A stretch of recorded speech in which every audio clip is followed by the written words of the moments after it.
আসসালামু আলাইকুম।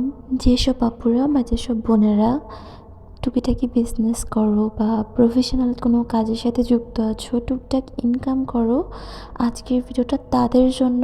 আর অন্য যারা আছো তারা স্কিপ করে যেও যদি ভালো না লাগে।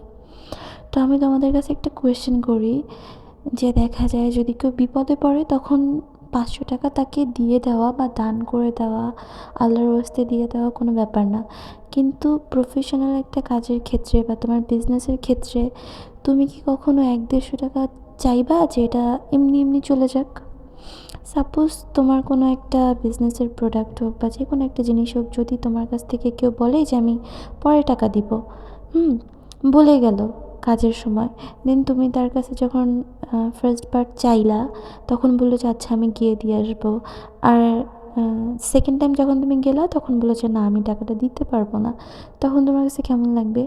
একটু টাকার জন্য মানুষ মরে যায় না, ঠিক আছে? এটা হচ্ছে সত্যি কথা। কিন্তু কথা হচ্ছে কি, ফার্স্টেই বলে দিলেই হয় যে আমি এটা ফাও লাগাবো, আমি এই কাজটা ফাও করবো, তাহলে তো আর এতটা হ্যাসেল হয় না, তাই না? তোমরা অ্যান্সারটা দিয়ে যাও।